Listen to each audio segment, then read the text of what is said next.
Hey everyone, let's dive into something I know a lot of you are into herbs. Specifically, how to harvest and preserve those homegrown herbs so you can enjoy them all year round. Yeah. Our guide today is from NC State Extension, their guide for home gardeners. What have you found interesting in there? Well, I think one of the biggest takeaways for me is that harvesting at the right time is really the key to having the most flavorful and aromatic herbs. Okay, so timing is everything. But I have to admit, sometimes I just grab what I need when I'm cooking dinner. What's the big deal about timing? Well, it's really all about those oils. Those oils are what give the herbs their aroma and their flavor, and those are at like their peak concentration right before the plant flowers. Ah, okay. So it's like the plant is putting all of its energy into leaf production before it shifts gears to focus on flowering. Exactly. So for most of your leafy herbs, like your basil, your oregano, your mint, you want to harvest those right before you see those flower buds start to open. That's when you're going to get the most intense flavor. Gotcha. That makes sense. Although I do have to say I love chives. Yeah. And I love them when they're flowering. Yeah. Does that mean I'm sacrificing flavor for those pretty purple blooms? So you're actually right. Chives are kind of an exception to the rule.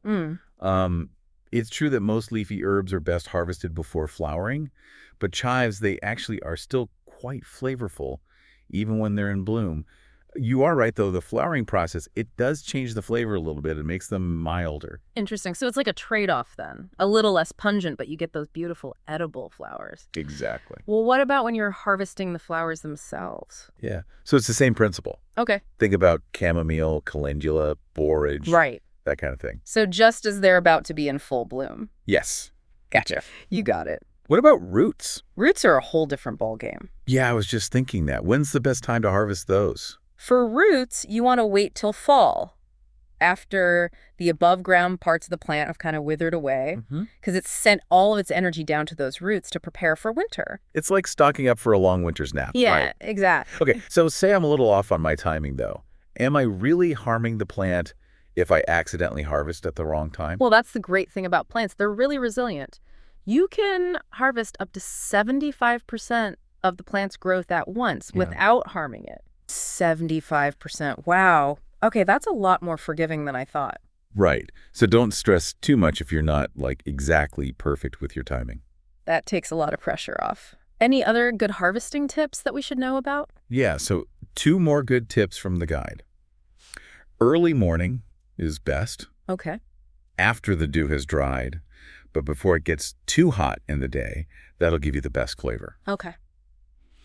And then, if you are working with perennials, make sure to stop harvesting about a month before your first frost date. That gives them time to harden off and get ready for winter. Early morning harvest it is. Yeah. I love that. Like a little pick-me-up for me in the garden. Exactly. But let's talk about preservation because, fresh is great, but Right. we want to be able to keep this stuff. So we've talked about harvesting. Now, let's get into preserving all of these wonderful herbs so we can enjoy them year-round. And, we think about drying.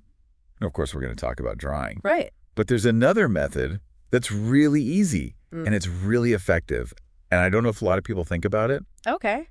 Freezing. Oh, I don't think I've ever thought about freezing my herbs. Yeah. Tell me more. Well, for one thing, it's super convenient. Right. It's like having these perfectly portioned flavor bombs ready to go. Okay. So you don't have to go and dig through your dried herbs and be like, when did I even harvest these? Yeah. Okay, so what's the process? How do you do it? So easy. You just rinse your herbs, pat them dry, give them a rough chop, and then you just put them in ice cube trays. Yeah. And you freeze them, and then there you have it. You've got herb cubes ready to just pop into soups, stews, sauces. That is so smart. Okay, so I can totally see myself doing that midwinter. Let me just throw in a couple of basil cubes into this tomato sauce. Right. Are there any pro tips for freezing herbs? Yes. So the guide actually mentions a really good tip because how if you just throw them all in there, they'll just freeze into one giant clump. Right. They said if you chop them up and then you spread them out on a baking sheet Okay. and freeze them for about an hour so they're individually frozen, then you can put them into a freezer bag. Oh, that's a really good tip. Game changer. Yeah. Okay, so freezing is definitely on my list of things to try, but drying is kind of the tried and true method. Right. So talk about drying herbs effectively. So you really can't go wrong with drying.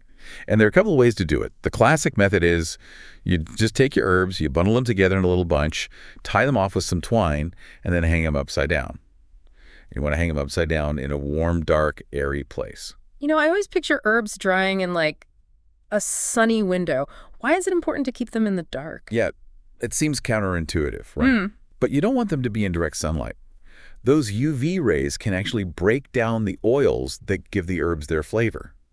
Interesting. Yeah, so you want to dry them out, but you want to preserve those oils, and a shady spot is the way to go. Good to know.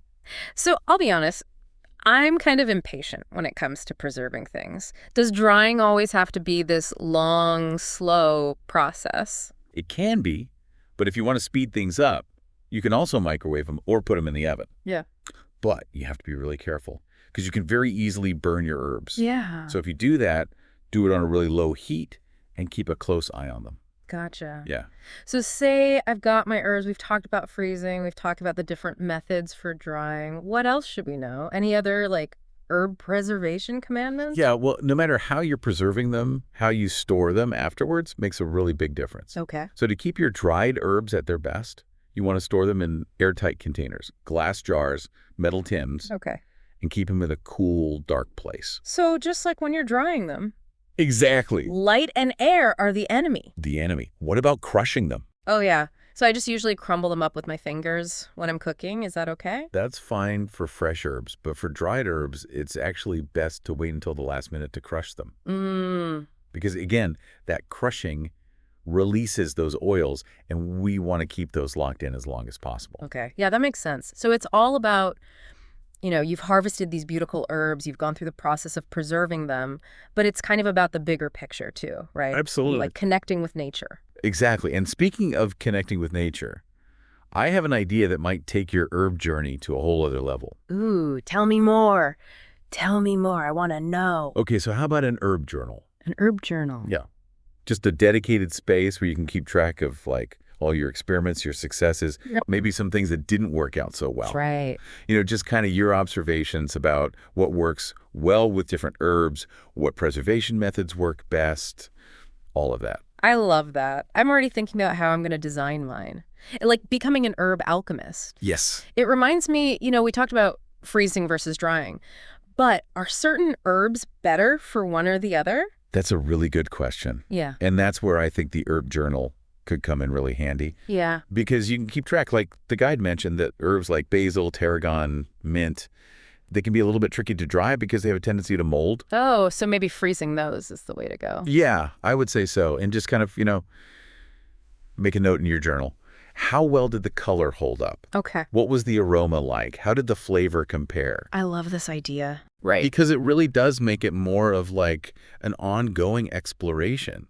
Like you really get to know the herbs. Exactly. And it's not even just about the techniques. It can also just be a really great place to kind of keep track of your own personal preferences. Like, do you find that certain herbs like rosemary or thyme, do they retain their flavor better one way or the other? Right. And just how do the flavors change over time? Yeah. Depending on how you preserve them. Oh, I love it. It could be really cool to look back on. Yeah. Okay, so I am so ready to get out into the garden. This entire deep dive has been, I feel like a changed person. And remember, it's supposed to be fun. Right. It's about connecting with nature and just bringing these amazing flavors into your kitchen all year round. That's what it's all about. Well, thank you so much for this awesome deep dive. I feel very inspired. And to all our listeners out there, happy harvesting, and we'll catch you next time.